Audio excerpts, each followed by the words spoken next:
Hi.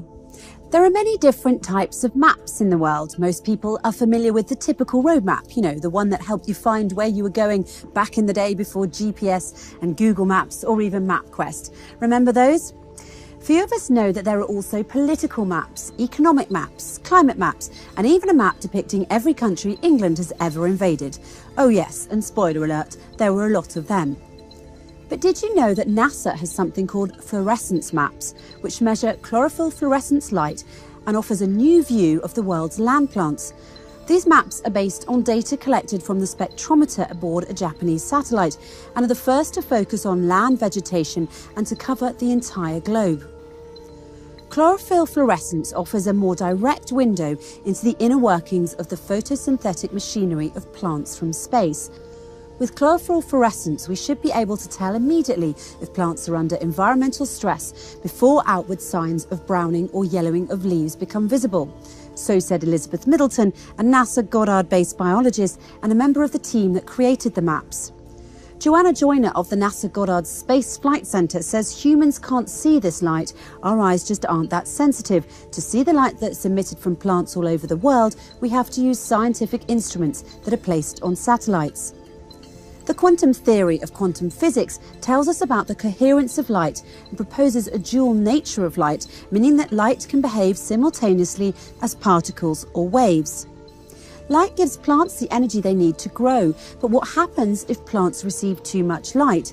The answer is they glow. This neon glow is actually happening around us all the time, and it's the result of a cellular process where light from the sun is transformed and released as fluorescent light in a phenomenon called chlorophyll fluorescence. The light exits the plant cell and is released into the atmosphere, which is why NASA stated that their satellite instruments have given climate researchers an unexpected global view from space of a fluorescent glow from land chlorophyll. But would you believe me if I told you that that bottle of olive oil on your kitchen counter also gives off a fluorescent glow that can be seen in space in much the same way as planet Earth glows? Or would you maybe start to question my IQ? It's not bad, by the way.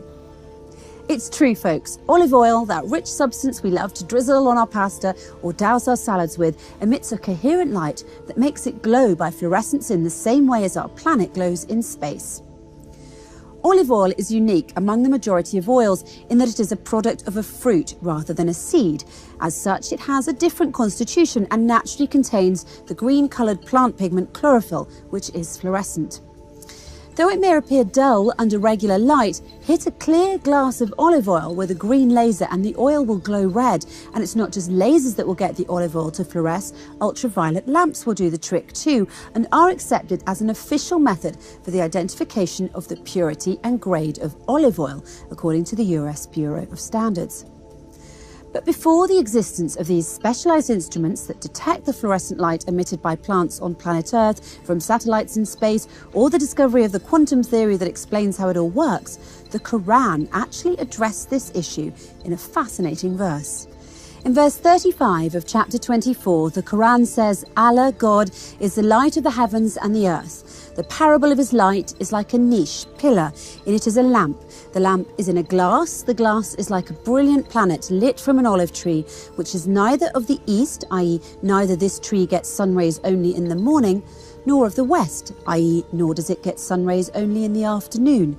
But it is exposed to the sun all day long.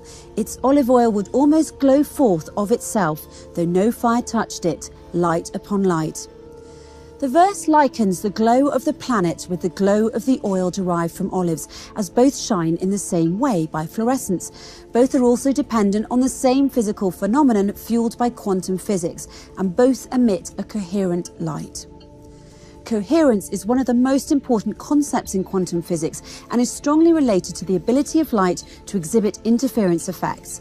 A light field is called coherent, like the light from lasers, when there is a fixed phase relationship between the electric field values at different locations or at different times. Coherent light waves are waves with a constant phase difference. They will have the same frequency and wavelength. When two waves meet, they will interfere and superpose. This is called the quantum principle of superposition, and it's at the heart of quantum mechanics. If you look in the dictionary, the word superposition technically means one upon another. So when God says light upon light in the verse I mentioned just now, he's referring to superposition of light waves, one upon another. The fact that the Quran states that olive oil glows is in and of itself a miracle, as lasers and ultraviolet lamps now used to detect such a glow did not exist back then in any way, shape or form. Although planet is defined as a body that orbits a star, in our case the sun, and produces no light of its own, and although olive oil is dull under regular light, not only did the Quran inform us that they both glow on their own, but the Quran also asserts that they glow in a similar manner. What's more, the Quran refers to it as light upon light, long before the existence of the quantum theory of coherence, which now confirms the superposition of light waves. So the question remains, how could the Quran have known to use such a comprehensive analogy 1400 years ago? Was the Prophet Muhammad a quantum physicist? The answer could only be that the Prophet Muhammad had received divine revelation from God, the creator and originator of the universe.